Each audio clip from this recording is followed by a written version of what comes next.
Hi friend, मैं doctor Ajay Srivastava, आपका मेरे इस चैनल में स्वागत है। आज हम बात करेंगे, अगर आपकी याददाश्त कम होती जा रही है, आपकी सोचने की क्षमता कम होती जा रही है, या ऐसे एक मानसिक विकार में आप इस मेडिसिन को यूज़ कर सकते हैं जिसमें एक मानसिक उलझन होना शुरू होता है। यानी कि पेशेंट को करना क्या है वो डिसाइड नहीं कर पाते। हम एनाकार्डियम की बात कर रहे हैं। एनाकार्डियम को आप अगर बुज़ुर्ग हैं, आपकी याददाश्त कम हो रही है, आप डिसाइड नहीं कर पा रहे हैं कि अच्छा क्या है बुरा क्या है, कोई सामान रखते हैं वो कहीं भी छोड़ देते हैं, फॉरगेटफुलनेस के लिए ये बहुत से सुपर मेडिसिन हैं। चाहे वो बच्चा हो चाहे वो बूढ़ा हो, ये दोनों पे बहुत ही बेस्ट रिजल्ट देती है। अगर बच्चा है तो उसको याददाश्त की कमी होगी, सोच पाने में अजीब तरह का घबराहट होता है। जैसे कि आपने सुना होगा, बहुत सारे बच्चों को एग्ज़ाम देते समय या बहुत सारे लोगों को इंटरव्यू देते समय बहुत ही नर्वसनेस का प्रॉब्लम्स होना शुरू होता है। जानते हुए भी वो सही जवाब नहीं दे पाते हैं। तो ऐसे नर्वस व्यक्तियों के लिए ये एनाकार्डियम एक सुपर मेडिसिन है।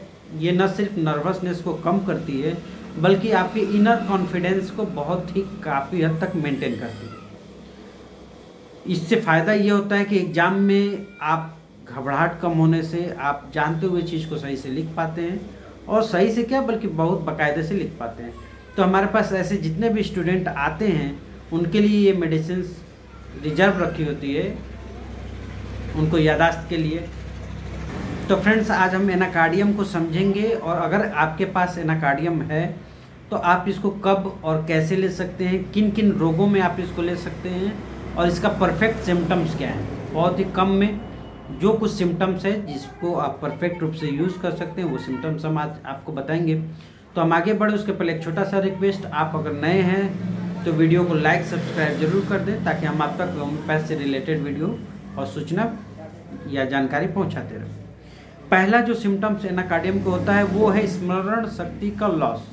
पूरे होम्योपैथिक वर्ल्ड में अगर कोई दिमाग को मजबूत याददाश्त के लिए अगर मेडिसिन आती है तो एनाकार्डियम है। एनाकार्डियम को ओल्ड एज में बार बार अगर फॉरगेटफुलनेस हो रहा है, चाहे वो दिमाग सिकुड़ने के वजह से हो, श्रिंक करने के वजह से हो, तो एनाकार्डियम 30 पोटेंसी में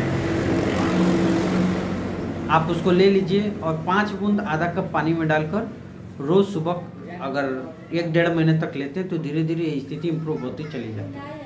अल्जाइमर की अगर बीमारी है तो भी आप एनाकार्डियम को ले सकते हैं। देखिए, एक एनाकार्डियम ऐसी बेस्ट मेडिसिन है जो अल्जाइमर्स की प्रॉब्लम्स को काफ़ी हद तक कंट्रोल करती है और अल्जाइमर्स को डेवलप्ड होने नहीं देती है। अगर ये हम कहें तो ये एकदम परफेक्ट बात होगी कि अगर आप एनाकार्डियम लेते हैं तो अल्जाइमर की बीमारी नहीं है।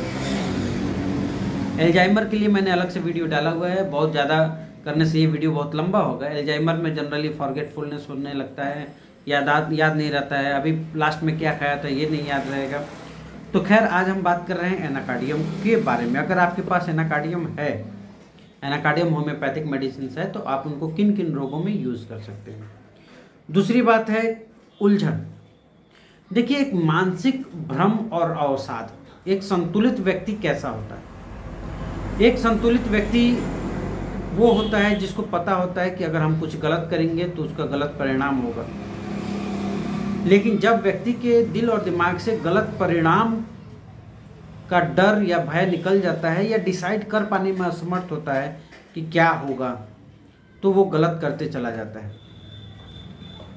एनाकार्डियम भी सेम उसी कंडीशंस की मेडिसिन है। जब एक संस्कारी व्यक्ति होता है तो उसको अपनी लोक लाज डर की बहुत रहता है, लेकिन धीरे धीरे दिमाग ये कंट्रोलिंग पावर छोड़ने लगता है, वो उलझन में होना शुरू होता है। ये कब होता है? जब आपको कोई आघात लग जाए, आप दिमागी रूप से बहुत डिप्रेशन में रहने लगे, तब ये कंडीशंस होने लगता है। ऐसे लोगों के लिए एनाकार्डियम बहुत ही बेस्ट और सुपर मेडिसिन है। होता क्या है, जनरली इसमें एक उलझन होता है। जैसे उसको लगता है कि हमारे दिल और दिमाग में 2 व्यक्ति हैं, एक कह रहा है कि भाई आप अच्छा करो, एक कह रहा है कि नहीं आप बुरा करो। उसकी बात मत सुनो। इसके अलावा एनाकार्डियम में डिल्यूजन, भ्रम होता है। भ्रम, देखिए भ्रम को अक्सर लोग मनोरोगी चिकित्सक के पास लेके जाते हैं, साइकेट्रिस्ट के पास आजकल के समय में बहुत भीड़ बढ़ रही है। तो ऐसे पेशेंट मिलते हैं जिनको भ्रम की कंडीशंस रहती है, और भ्रम कभी कभी इस चरम तक पहुंच जाता है तो उसको लगता है कि वास्तविक कुछ है ही नहीं, जीवन कुछ है ही नहीं। उसको यहाँ तक लगता है कि पुत्र नहीं है, ये मेरा पुत्र ही नहीं है, पत्नी नहीं है, ये सब अवास्तविक है, वास्तव में कुछ है ही नहीं। ऐसे कंडीशंस को भी आप होम्योपैथिक मेडिसिन से काफ़ी हद तक कंट्रोल करते हैं। और आपने देखा होगा, अगर आप थोड़ी सी भी गंभीरता से होम्योपैथ को लेते हैं, होम्योपैथ के मायरेकल को देखना चाहते हैं, चमत्कार को देखना चाहते हैं, तो आपने देखा होगा कि ऐसे पेशेंट बहुत सारे मिलते हैं जहाँ 4 लोग हैं, नॉर्मली बात कर रहे हैं, वो गंभीर मैटर पे बात कर रहे हैं, लेकिन ये व्यक्ति हंस देगा। यानी गंभीर मैटर पे हंस देना, वो हंसता नहीं है, वो एक भ्रम की कंडीशन हो जाती है, डिल्यूजन की कंडीशन हो जाती है, वो दिमाग को कंट्रोल नहीं कर पाता है। और जब कंट्रोल नहीं कर पाएगा तो डिसाइड नहीं कर पाता है कि अच्छा चीज़ है, ये बुरा है, अच्छा करना है, बुरा करना है। तो मानसिक स्थिति की ऐसे भ्रम के कंडीशन में आप एनाकार्डियम को 200 पोटेंसी में 5 बूंद आधा कप पानी में डालकर दिन में 3 बार लीजिए, धीरे धीरे आपको राहत मिलना शुरू हो जाता है।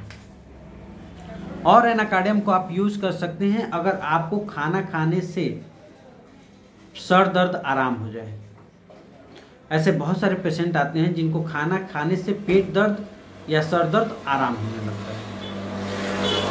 ये भी एक तरह की गैस्ट्रिक का ही प्रॉब्लम्स है, लेकिन इसमें आपको lycopodium, carbo veg, China, bismuth response नहीं देंगे। अगर खाना खाने से आराम मिल रहा है तो आपको 2 ही मेडिसिन लेना चाहिए, एनाकार्डियम या नक्सवोमिया। इसके अलावा अगर आप स्टूडेंट हैं तो मानसिक स्थिति को कंट्रोल करने के लिए, यानी अपनी नर्वसनेस को कंट्रोल करने के लिए एनाकार्डियम को 30 पोटेंसी में 4 बूंद आधा कप पानी में डालकर रेगुलर लीजिए। आप कुछ भी जो भी आप याद करके जाएंगे एग्जाम के समय में उसको भूलेंगे नहीं, यानी आप अपने माइंड को कंट्रोल करके रखते हैं। अब हम बात करते हैं, कुछ ऐसे भी पेशेंट होते हैं, जब मैंने आपको बताया कि एनाकार्डियम एक डिप्रेस्ड व्यक्ति की मेडिसिन है, जिसको कुछ भी आघात लगा हो, जिसका भाई, पति, पत्नी, पुत्र कोई भी एक्सपायर कर गया है, वियोग की कंडीशंस में बहुत समझदार व्यक्ति ही एनाकार्डियम का पेशेंट बनता है। तो ये बहुत ज़रूरी है समझना, क्योंकि जब व्यक्ति समझदार होता है तो वो खुद डिसाइड करता है ये अच्छा है या बुरा है। जब तक वो अच्छा होता है तो उसको पता होता है कि ये अच्छा है और ये बुरा है, लेकिन जब वो खुद ही डिसाइड करने में फेल होने लगता है तो उसको पता नहीं चलता है कि ये अच्छा है या बुरा है। तो ऐसे कंडीशंस में फ्रेंड्स एनाकार्डियम बहुत ही बेस्ट रिजल्ट देती है। तो जब वो डिप्रेशन की कंडीशंस होगी तो उनको नींद नहीं लगेगा। किसी को भी अल्जाइमर की प्रॉब्लम होने से पहले नींद अनिद्रा की बीमारी होना शुरू हो जाती है। तो जब नींद नहीं आएगा तो आपको डिप्रेशन का प्रॉब्लम होना शुरू होगा। ऐसे कंडीशंस में भी आप 200 पोटेंसी में इसको रेगुलर ले सकते हो, काफ़ी हद तक आपको राहत मिलना शुरू हो जाता है। तो आशा करते हैं फ्रेंड्स आपको ये वीडियो पसंद आएगी। वीडियो को लाइक, सब्सक्राइब और शेयर जरूर करें।